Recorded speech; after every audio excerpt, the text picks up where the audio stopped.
Uma semana antes do casamento do meu filho, escutei minha futura nora dizendo à madrinha que nunca o amou e que só queria o dinheiro da nossa família. Ela não sabia que eu estava ali, do outro lado da porta da sala de estar, com as sacolas de compras nas mãos, completamente paralisada. Meu coração disparou quando ouvi aquelas palavras saindo da boca da mulher que eu havia acolhido como filha. A voz dela era fria, calculista, completamente diferente daquela doçura falsa que ela sempre demonstrava perto de mim e do meu filho Rafael. A madrinha deu uma risada e disse que ela era esperta, que tinha conseguido enganar todo mundo direitinho. Foi naquele momento que minha vida virou de cabeça para baixo. 7 dias. Eu tinha apenas 7 dias para impedir que meu filho cometesse o maior erro da vida dele. Mas o que eu fiz foi muito além de simplesmente cancelar um casamento. O que aconteceu naquele altar, na frente de 200 convidados, foi algo que ninguém jamais vai esquecer. E olha, eu não me arrependo de um único segundo. Antes de continuar contando o que aconteceu, quero te convidar a compartilhar de onde você está me ouvindo agora. Escreve aí nos comentários se você está em casa, no trabalho, ou, quem sabe, até na academia. E se você gosta de histórias reais assim, se inscreve no canal porque aqui você vai encontrar muitas outras histórias que vão te deixar de queixo caído. Fica comigo até o final dessa história porque você não vai acreditar no que eu fiz. Agora deixa eu te contar tudo desde o começo. Meu nome é Marilda, tenho 63 anos e passei a vida inteira construindo um patrimônio sólido ao lado do meu falecido marido, o Antônio. A gente começou do zero, vendendo marmitas na porta de fábrica aqui em São Bernardo do Campo. Acordávamos às 4 da manhã, eu preparava as marmitas enquanto o Antônio organizava tudo para a entrega. Foram 25 anos assim, trabalhando de sol a sol, juntando cada centavo. Com o tempo, conseguimos abrir nosso próprio restaurante, depois outro, e quando meu marido faleceu há 8 anos, vítima de um infarto fulminante, eu fiquei responsável por administrar 3 restaurantes, 2 imóveis comerciais no centro de Santo André e uma casa na praia em Bertioga. O Rafael é meu filho único. Sempre foi um menino bom, estudioso, trabalhador. Formou-se em administração e me ajudava a cuidar dos negócios. Depois que o pai morreu, nós dois ficamos ainda mais unidos. Eu via nele o reflexo do Antônio, aquele mesmo jeito dedicado, aquela mesma honestidade nos olhos. O Rafael tinha 32 anos quando conheceu a Jéssica numa festa de Réveillon em Santos. Ela tinha 27, era bonita, sabia conversar, parecia educada. Quando ele me apresentou ela 2 meses depois, fiquei feliz de ver meu filho apaixonado. A Jéssica vinha de uma família simples, morava com a mãe num apartamento alugado na zona leste de São Paulo. Ela me contou que o pai tinha abandonado elas quando ela era criança e que a mãe trabalhava como diarista. Aquilo tocou meu coração porque eu também vim de família humilde, então jamais seria do tipo de olhar torto para alguém por causa de condição financeira. Nos primeiros meses, a Jéssica era atenciosa comigo. Me ligava para saber como eu estava, perguntava se eu precisava de alguma coisa, dizia que estava ansiosa para fazer parte da nossa família. Eu pensei que tinha encontrado a nora perfeita. O Rafael estava nas nuvens, falava dela o tempo todo, fazia planos de futuro. 6 meses depois de namoro, ele me disse que queria casar. Achei um pouco rápido, mas quem era eu para atravancar a felicidade do meu filho? Dei minha bênção e mergulhei de cabeça nos preparativos do casamento. A Jéssica queria uma festa grande, numa fazenda em Ibiúna. Quando vi o orçamento, quase caí para trás. Eram mais de R$150 mil só na festa. Respirei fundo e pensei que era o casamento do meu único filho, que eu tinha condições de pagar, então tudo bem. O que me incomodou foi que a Jéssica nem piscou quando viu aquele valor. Ela simplesmente sorriu e disse que seria o dia mais especial da vida dela. Comecei a notar umas coisinhas estranhas. A Jéssica tinha uma amiga, a Camila, que era madrinha do casamento.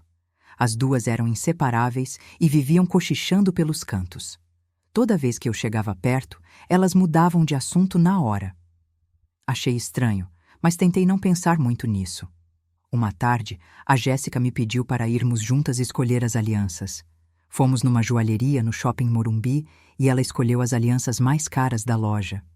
Quando a vendedora falou o preço, R$ 38.000 o par, eu engoli seco. A Jéssica olhou para mim com aqueles olhos de cachorro sem dono e disse que sonhava com aquelas alianças desde menina. Paguei.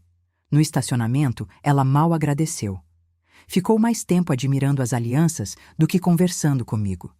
As coisas foram piorando. A Jéssica começou a fazer exigências. Queria que o Rafael pedisse demissão dos restaurantes para abrir uma empresa própria. Dizia que ele merecia ser independente, que trabalhar para a mãe não era digno para um homem casado. Isso me doeu profundamente porque eu sempre tratei meu filho como sócio, nunca como empregado. O Rafael chegou a tocar no assunto comigo, meio sem jeito. Eu disse que ele era livre para fazer o que quisesse, mas que as portas dos restaurantes sempre estariam abertas para ele. Percebi que aquilo era ideia da Jéssica, não dele. Teve um dia que a Jéssica me pediu para comprarmos juntas o enxoval de noiva. Fomos em várias lojas e ela escolheu tudo do mais caro. Jogos de cama de R$ 1.500, toalhas importadas, louças de porcelana, cristais. A conta passou de R$ 40.000. Quando chegamos no caixa, ela olhou para mim esperando que eu pagasse. Nem ofereceu rachar, nem agradeceu direito. Só disse que tudo estava lindo e que a casa deles ia ser a mais elegante de todas. A gota d'água aconteceu 3 semanas antes do casamento. Eu tinha dado de presente para o casal um apartamento que eu tinha no Tatuapé, 3 dormitórios, 2 vagas, recém-reformado. Levei a Jéssica para conhecer. Assim que entramos, ela torceu o nariz. Disse que era muito longe do trabalho do Rafael, que o bairro não era sofisticado o suficiente, que ela tinha vergonha de receber as amigas ali. Fiquei em choque. Ali estava eu, dando de presente um apartamento que valia mais de R$ 700.000, e ela reclamando. Respirei fundo e perguntei o que ela preferia então. Ela disse que queria um apartamento nos Jardins, perto do Parque Ibirapuera. Falei que ia pensar no assunto e saímos de lá. No caminho de volta, ela ficou o tempo todo no celular, nem me dirigiu a palavra. Foi quando comecei a desconfiar que alguma coisa estava muito errada. Aquela não era mais a moça simpática e humilde que tinha conhecido. Era outra pessoa, alguém interesseira e arrogante. Mas eu ainda não tinha provas concretas de nada. Tentei conversar com o Rafael sobre minha preocupação, mas ele disse que eu estava sendo exigente demais, que a Jéssica só queria o melhor para o futuro deles. Ele estava completamente cego pelo amor, ou pelo que ele achava que era amor. Uma semana antes do casamento, na quinta-feira, a Jéssica me ligou dizendo que tinha esquecido umas coisas na minha casa e perguntou se podia passar lá para pegar. Eu disse que estava saindo para o mercado, mas que a porta estaria aberta, era só ela entrar. Acabei voltando mais rápido do que esperava, porque o mercado estava muito cheio e eu desisti de fazer compras. Quando cheguei em casa, escutei vozes vindas da sala. Era a Jéssica e a Camila. Fui andando com as sacolas na mão quando ouvi a Camila perguntar em voz baixa se a Jéssica estava nervosa para o casamento. E foi aí que minha vida desabou. A Jéssica soltou uma risada e disse assim, com todas as letras que vou repetir aqui, exatamente como ela falou. Nervosa por quê, Camila? Nervosa eu ficaria se eu amasse o Rafael. Mas você sabe muito bem que eu não amo ele. Nunca amei. O que eu amo é a grana que essa família tem. A velha é podre de rica e nem sabe esconder. 3 restaurantes, vários imóveis, dinheiro guardado. Assim que eu casar, vou convencer o Rafael a pedir a parte dele de herança. A gente vai abrir nossa empresa, eu vou administrar tudo e em alguns anos a gente se separa. Aí eu levo metade de tudo e nunca mais preciso trabalhar na vida. A Camila riu e disse, você é muito esperta, amiga. Pegou o bobo certinho. E a sogra, aquela besta, pagando tudo sem questionar nada. A Jéssica respondeu, pois é. Ela acha que eu sou uma pobrezinha coitada que precisa de ajuda. Mal sabe ela que eu já tô com tudo planejado. Depois do casamento, eu vou fazer a vida dela um inferno, até ela entregar tudo de mão beijada só para ter paz. Fiquei ali parada, atrás da porta, sentindo minhas pernas bambas. meu coração acelerando, uma náusea subindo pela garganta. Não conseguia acreditar no que estava ouvindo. Toda aquela farsa, toda aquela mentira. Meu filho estava prestes a casar com uma golpista, uma mulher que só queria nosso dinheiro e que planejava destruir nossa família. As lágrimas começaram a escorrer pelo meu rosto, mas eu não fiz barulho nenhum. Fiquei ali escutando mais um pouco, enquanto elas riam e planejavam como seria a vida luxuosa da Jéssica depois do golpe. Quando elas finalmente saíram, esperei uns 5 minutos antes de entrar. Fui direto para o meu quarto, tranquei a porta e desabei no chão chorando. Chorei pela dor do meu filho, pela decepção, pela raiva que eu estava sentindo. Mas depois de chorar tudo o que tinha para chorar, algo mudou dentro de mim. Levantei, lavei o rosto, olhei para o espelho e vi uma mulher que não era mais aquela mãe bobinha que ia deixar seu filho ser enganado. Eu ia agir. Ia agir de um jeito que aquela Jéssica jamais esqueceria. Sentei na cama e comecei a pensar. Eu tinha 7 dias. 7 dias para descobrir tudo sobre aquela mulher e impedir esse casamento. Mas não podia simplesmente contar para o Rafael o que tinha ouvido. Ele estava apaixonado demais e achar que eu estava inventando história, que eu estava com ciúmes, que eu não queria vê-lo feliz. Eu precisava de provas. Provas concretas que ele não pudesse negar. E mais do que isso, eu queria que a Jéssica fosse desmascarada na frente de todo mundo, para que ela nunca mais pudesse aplicar esse golpe em ninguém. Liguei para o Rodrigo, um amigo da família que era detetive particular. Conhecia ele desde que era criança, tinha trabalhado com o Antônio muitos anos atrás. Marquei um encontro com ele naquela mesma noite, num café discreto no Ipiranga. Contei tudo o que tinha ouvido. Ele fez anotações e disse que ia investigar a Jéssica de cabo a rabo. Pedi sigilo total, nem o Rafael podia saber. O Rodrigo me garantiu que em 5 dias teria um relatório completo sobre a vida dela. Nos dias seguintes, agi como se nada tivesse acontecido. Continuei atendendo às ligações da Jéssica, continuei fingindo que estava empolgada com o casamento, continuei sendo a sogra boazinha que pagava todas as contas. Mas por dentro, eu estava fervendo. Cada vez que ela me ligava pedindo mais alguma coisa, cada vez que ela fingia aquela doçura falsa, eu tinha que morder a língua para não explodir. O Rafael notou que eu estava mais quieta e perguntou se estava tudo bem. Eu disse que estava apenas cansada com os preparativos. Ele acreditou. Na terça-feira, 3 dias depois da minha conversa com o Rodrigo, ele me ligou pedindo para nos encontrarmos urgentemente. Meu coração disparou. Nos encontramos no mesmo café. Ele chegou com uma pasta cheia de documentos e fotos. O que ele me mostrou fez meu sangue gelar nas veias. A Jéssica não era quem dizia ser. Para começar, o nome verdadeiro dela era Jéssica Rodrigues da Costa, mas ela usava vários nomes falsos. Ela tinha um histórico de relacionamentos com homens mais velhos e com dinheiro.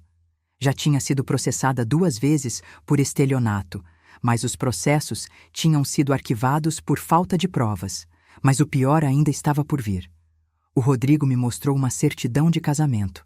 A Jéssica era casada legalmente com um homem chamado Marcelo Ferreira, um empresário de Campinas. Eles tinham se casado há 5 anos e nunca tinham se divorciado. Isso significava que o casamento dela com o Rafael seria nulo, não teria valor nenhum.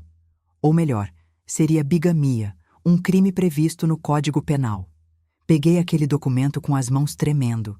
Ali estava a prova que eu precisava, mas tinha mais. O Rodrigo tinha conseguido rastrear as redes sociais antigas da Jéssica antes dela conhecer o Rafael. Tinha fotos dela em iates, em viagens internacionais, sempre com homens diferentes, sempre ostentando. Ela não era pobre coisa nenhuma.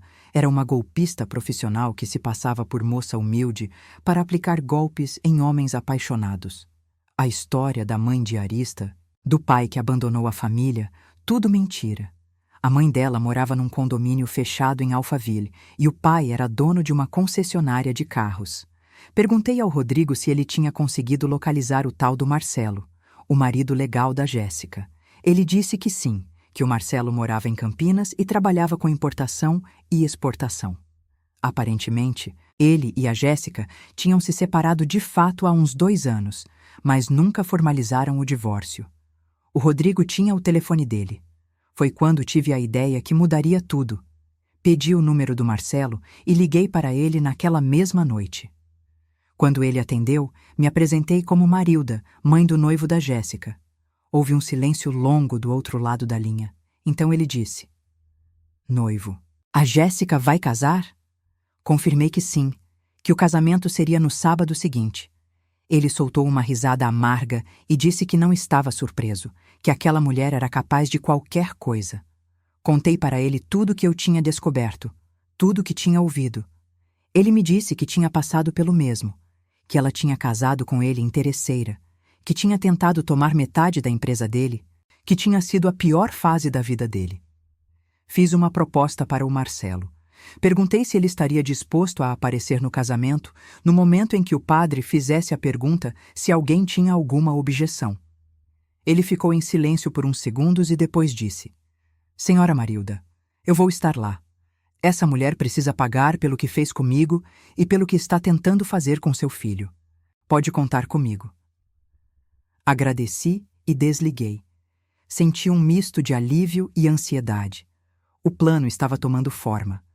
Nos dias seguintes, fingi que estava tudo normal. A Jéssica me ligou na quarta-feira dizendo que precisava de mais dinheiro para pagar o buffet porque tinha aumentado o número de convidados. Transferi sem questionar.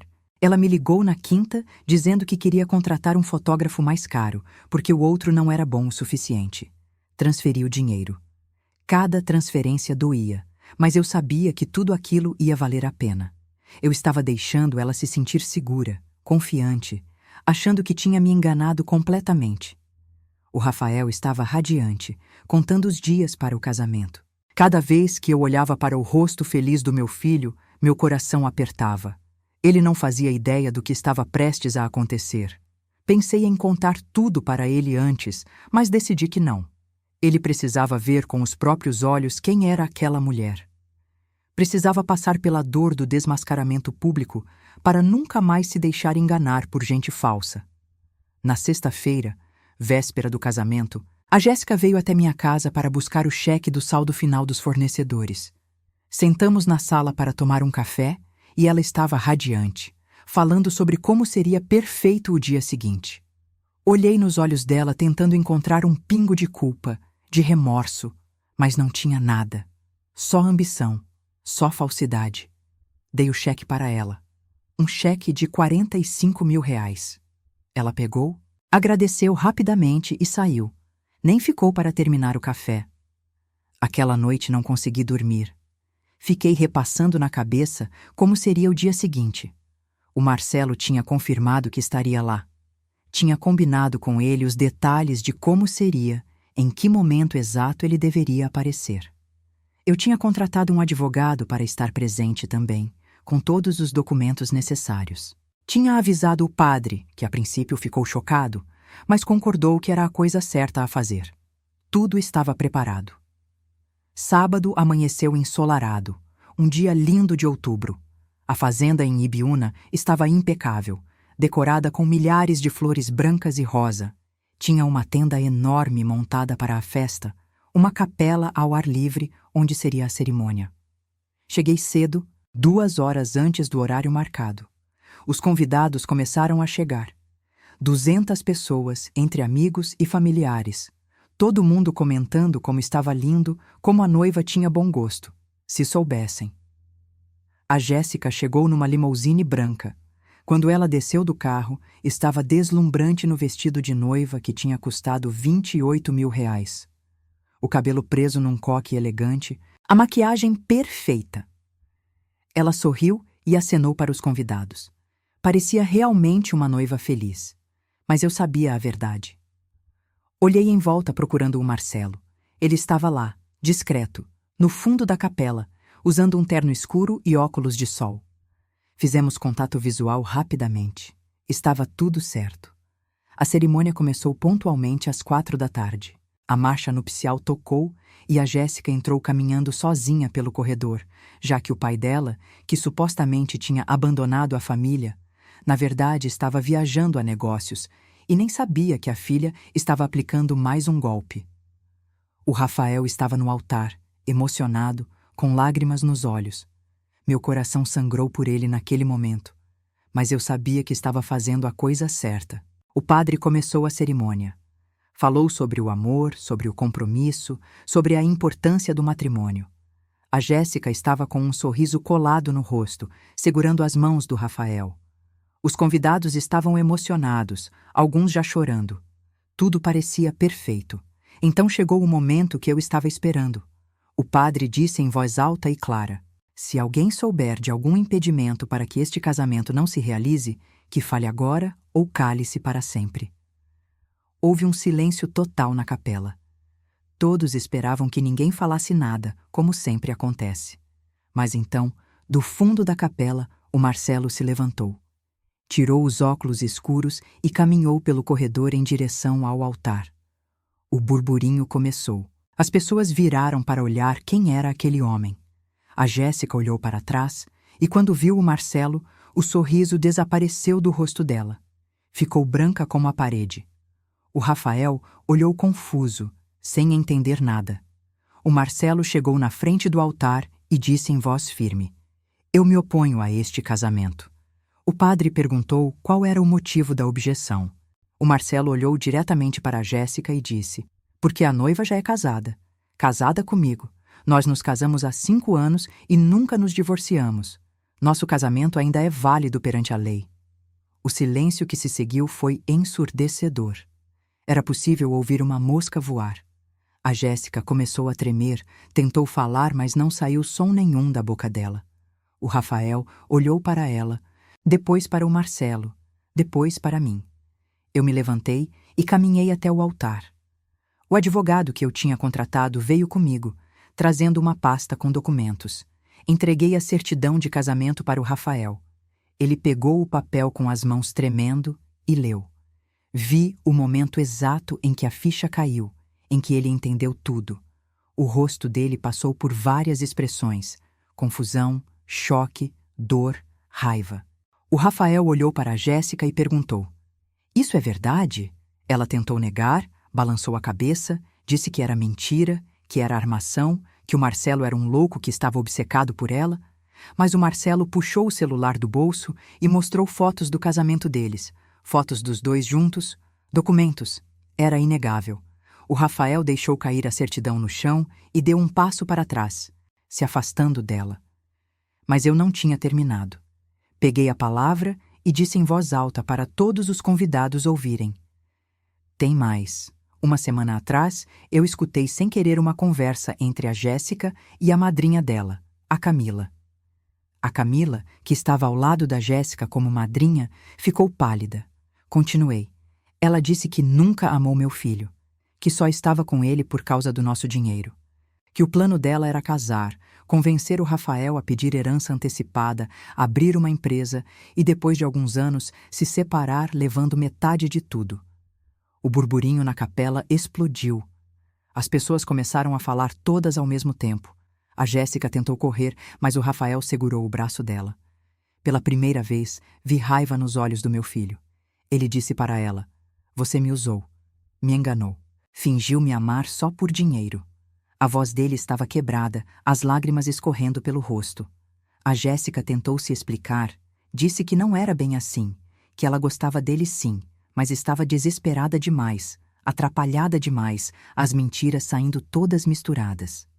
A mãe da Jéssica, que estava sentada na primeira fileira e que não era diarista nenhuma, mas sim uma madame de Alphaville, se levantou e tentou defender a filha. Começou a gritar que era tudo mentira, que eu estava com inveja porque meu filho tinha escolhido uma mulher linda.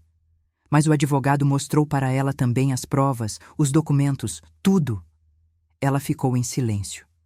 O padre, completamente chocado com a situação, declarou que o casamento não poderia prosseguir devido ao impedimento legal da bigamia. A Jéssica começou a chorar, mas não eram lágrimas de arrependimento. Eram lágrimas de raiva, de frustração por ter sido descoberta. Ela olhou para mim com um ódio tão intenso que até me assustou. Gritou: "Você arruinou tudo. Você não podia deixar seu filho ser feliz." Respondi calmamente: Feliz? Meu filho seria feliz sendo enganado por uma golpista? Sendo roubado por uma mulher que não o amava? Eu salvei meu filho de você. A Camila, a madrinha, tentou sair discretamente, mas eu a chamei em voz alta. Disse que ela também era cúmplice, que tinha participado do plano, que tinha rido de mim pelas minhas costas. Ela tentou negar, mas vários convidados que estavam próximos começaram a questionar ela também. Foi um caos total. As pessoas levantando, conversando, tirando fotos e vídeos. A Jéssica pegou a barra do vestido de noiva e saiu correndo da capela. A mãe dela correu atrás. O Marcelo ainda ficou ali, conversou com o Rafael, pediu desculpas por ele ter que passar por aquilo, mas disse que achava importante ele saber a verdade antes de cometer um erro irreparável. Eu abracei meu filho ali mesmo, na frente de todo mundo. Ele chorou no meu ombro como não chorava desde criança. Disse que era um idiota, que tinha sido cego, que não tinha percebido nada. Eu disse que não era culpa dele, que gente como a Jéssica era especialista em manipular, em enganar, que ela tinha enganado muita gente antes dele. Segurei o rosto do meu filho nas mãos e disse: "Você é livre agora. Livre dela, livre dessa mentira toda. E eu vou estar sempre aqui para te proteger." Os convidados começaram a ir embora, em choque com o que tinham presenciado. Alguns vieram falar comigo, dizer que eu tinha feito a coisa certa, que tinha sido corajosa. Outros ficaram só olhando, sem saber o que dizer. Cancelei a festa toda ali mesmo, falei com os fornecedores, expliquei a situação, paguei o que tinha que ser pago e liberei todo mundo. Foi um prejuízo financeiro enorme, mais de R$ 150 mil jogados fora. Mas valeu cada centavo, porque o que eu salvei não tinha preço. Salvei meu filho de um casamento fraudulento, de uma mulher perigosa, de anos de sofrimento. Nos dias seguintes, a história se espalhou. Virou assunto em toda a família, entre os amigos, até algumas páginas de fofoca da região comentaram. A Jéssica desapareceu, mudou de cidade, apagou todas as redes sociais. O Marcelo me contou depois que ela tentou ligar para ele pedindo para desmentir tudo, oferecendo dinheiro, mas ele recusou. Disse que ela precisava pagar pelo que tinha feito.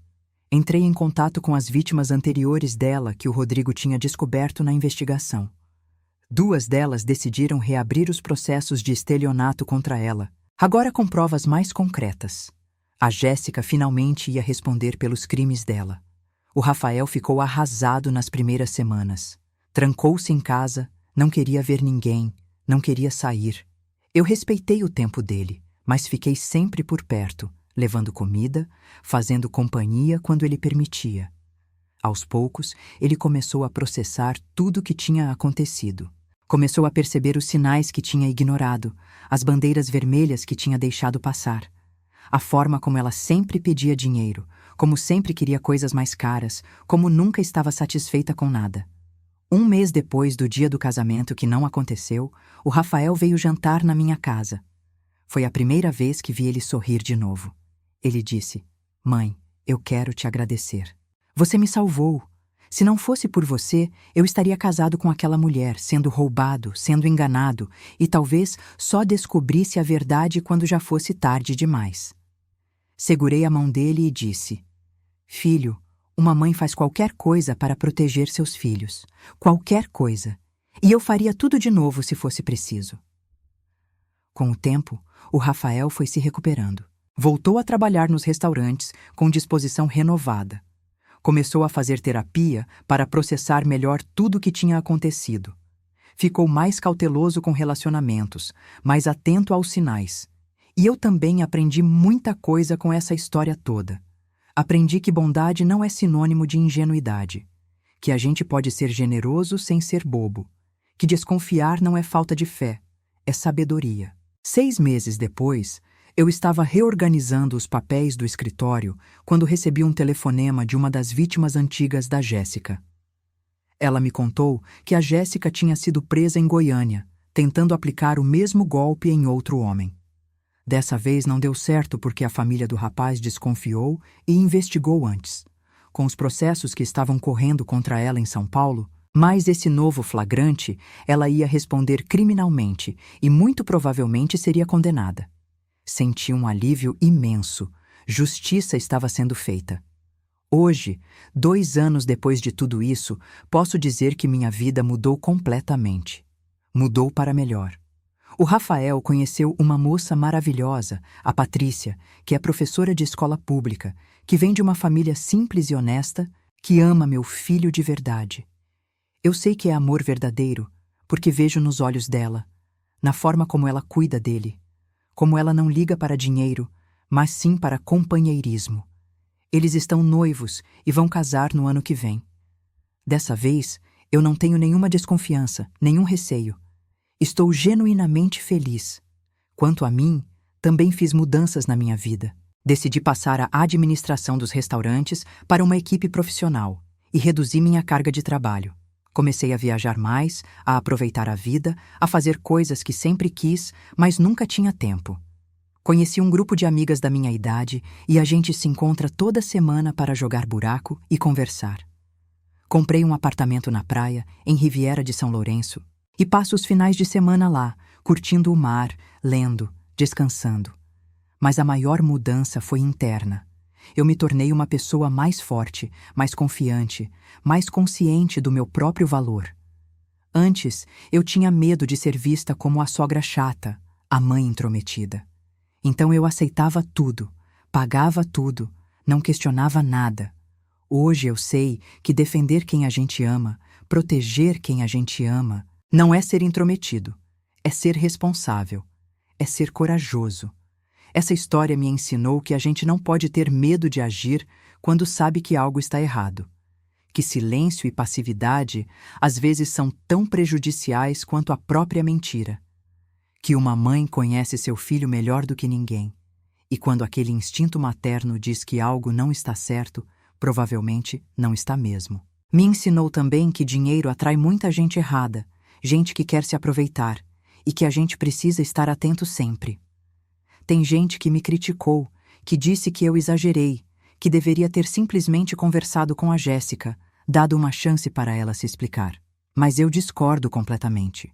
Gente como a Jéssica não muda com conversa. Ela é uma golpista profissional que sabia exatamente o que estava fazendo. Se eu tivesse confrontado ela em particular, ela ia ter inventado uma desculpa qualquer, ia ter chorado, ia ter manipulado a situação e o Rafael ia ter acreditado nela. Era necessário o choque, a exposição pública, para que não houvesse dúvida nenhuma sobre quem ela realmente era. E não me arrependo de ter feito do jeito que fiz. Podia ter sido mais discreto? Talvez. Mas o impacto teria sido o mesmo? Não sei. O que eu sei é que meu filho está livre, está feliz, está em um relacionamento saudável com uma pessoa de verdade. E isso não tem preço. Cada centavo que eu perdi com aquele casamento frustrado, cada hora que eu investi investigando, cada lágrima que eu derramei de preocupação, tudo valeu a pena. Hoje, quando olho para trás, para aquele momento em que escutei a conversa da Jéssica com a Camila, agradeço por ter estado no lugar certo na hora certa. Agradeço por não ter deixado passar, por ter agido, porque se eu não tivesse escutado aquela conversa, se eu tivesse chegado alguns minutos mais tarde, talvez meu filho estivesse hoje casado com aquela mulher, sendo enganado, perdendo seu patrimônio, sua paz, sua alegria. A vida tem dessas ironias. A gente passa anos construindo, trabalhando, juntando, pensando que está garantindo o futuro dos filhos. Mas às vezes o maior presente que a gente pode dar para eles não é dinheiro, não é herança, não são bens materiais. É proteção, é sabedoria, é coragem para fazer o que precisa ser feito, mesmo quando é difícil, mesmo quando dói. Eu olho para a Patrícia, a noiva atual do Rafael, e vejo o contraste gritante com a Jéssica. A Patrícia é simples, genuína, trabalha duro, não pede nada, não espera nada além de amor e respeito. Quando dei para ela e para o Rafael um apartamento de presente, sabe o que ela fez? Chorou. Chorou de emoção e gratidão. Disse que nunca imaginou ter algo assim, que ia cuidar com carinho. Isso é pessoa de verdade. Isso é caráter. E é isso que eu quero para o meu filho. Às vezes eu penso na Jéssica. Me pergunto se ela sente remorso, se ela aprendeu alguma coisa. Provavelmente não. Gente assim raramente muda. Mas espero que pelo menos ela pense 2 vezes antes de tentar aplicar o golpe de novo em outra família. Porque agora ela tem antecedentes, tem processos, tem uma reputação arruinada. Vai ser muito mais difícil para ela enganar alguém. E para as outras mães que estão me ouvindo agora, deixo esse conselho. Confiem no instinto de vocês. Se alguma coisa não parece certa com a pessoa que seu filho ou filha está namorando, investiguem. Não tenham medo de parecer intrometidas. Não tenham medo de desagradar. Porque no final das contas, proteger seus filhos é mais importante do que qualquer outra coisa. E se você descobrir que realmente tem algo errado, haja. Não fique parada esperando que as coisas se resolvam sozinhas. Porque não vão se resolver. Claro que nem todo mundo que vem de família humilde é golpista. Claro que nem todo relacionamento rápido é furada. Mas sinais são sinais. Quando uma pessoa só pede, nunca dá. Quando uma pessoa só reclama, nunca agradece. Quando uma pessoa está sempre insatisfeita, sempre querendo mais. Quando uma pessoa muda completamente de comportamento quando consegue o que quer. Esses são sinais de alerta que não podem ser ignorados. No meu caso, eu tive sorte de descobrir a tempo. Mas quantas famílias por aí não têm essa sorte? Quantos filhos e filhas estão presos em relacionamentos abusivos, com pessoas interesseiras, perdendo anos de vida e fortunas conquistadas com suor? É triste pensar nisso, mas é a realidade. E quanto mais a gente fala sobre isso, quanto mais a gente expõe esse tipo de comportamento, mais difícil fica para os golpistas agirem. Hoje, minha relação com o Rafael é ainda mais forte do que era antes. Ele confia em mim completamente. Sabe que eu sempre vou estar do lado dele, sempre vou protegê-lo. E eu tenho a consciência tranquila de que fiz o que era certo, do jeito que era possível. Não foi perfeito, não foi bonito, mas foi eficaz. E salvou meu filho de um destino que poderia ter destruído a vida dele. Quanto ao dinheiro que gastei com o casamento que não aconteceu, aprendi a ver como investimento. Investimento na segurança do meu filho. Investimento na paz da nossa família. Investimento na verdade. Porque verdade sempre tem um custo, mas mentira tem um custo muito maior a longo prazo. Aqueles R$ 150.000 poderiam ter se transformado em milhões se o casamento tivesse acontecido e a Jéssica tivesse conseguido executar o plano dela. E agora, olhando para o futuro, vejo tudo com mais esperança. Vejo meu filho feliz de verdade, construindo uma família de verdade. Vejo a possibilidade de netos chegando em breve, uma nova geração que vai crescer numa família baseada em amor verdadeiro, não em interesse. Vejo a mim mesma mais leve, mais sábia, mais preparada para o que vier pela frente. A história da Jéssica me ensinou que o mundo tem gente de todo tipo. Tem gente boa e gente ruim. Tem gente verdadeira e gente falsa. E que a gente precisa aprender a diferenciar. Precisa aprender a se proteger. Precisa aprender a proteger quem a gente ama. Não dá para viver com medo, desconfiando de todo mundo. Mas também não dá para viver sendo ingênuo, acreditando em tudo que falam. O equilíbrio está em ser bondoso, mas não bobo. Em ser generoso, mas não trouxa. Em dar oportunidades, mas não segundas, terceiras, quartas chances para quem já provou não merecer. Em amar, mas não fechar os olhos para a realidade. É isso que eu aprendi, e é isso que eu tento ensinar para o Rafael agora. Minha vida hoje é plena. Tenho minha saúde, meu trabalho, minha família, minhas amigas, meus hobbies. Tenho paz. E paz não tem preço.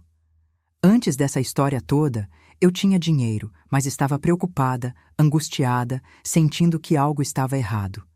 Agora eu tenho dinheiro e paz. E posso garantir que paz vale muito mais. Então sim, faria tudo de novo. Investigaria de novo, confrontaria de novo, desmascararia de novo. Porque algumas coisas não são negociáveis. A felicidade do meu filho não é negociável. A integridade da minha família não é negociável. A verdade não é negociável. E eu tenho muito orgulho de ter tido a coragem de fazer o que fiz, mesmo sabendo que seria difícil, mesmo sabendo que causaria um escândalo, mesmo sabendo que machucaria meu filho no curto prazo para salvá-lo no longo prazo. E você que está me ouvindo agora, o que faria no meu lugar? Se descobrisse que a pessoa que seu filho ou filha está prestes a casar é uma farsa completa, como você agiria? Ficaria quieta para não causar problemas. Ou teria a coragem de fazer o que precisa ser feito? Pensa nisso. Porque a vida às vezes coloca a gente em situações impossíveis, situações onde não existe escolha certa ou errada, só existe a escolha que a gente consegue viver em paz depois. E eu vivo em paz com a minha escolha. Totalmente em paz. Essa é a minha história. A história de como salvei meu filho de um casamento fraudulento. A história de como enfrentei uma golpista e venci. A história de como aprendi que ser mãe às vezes significa tomar decisões difíceis, impopulares, dolorosas, mas necessárias.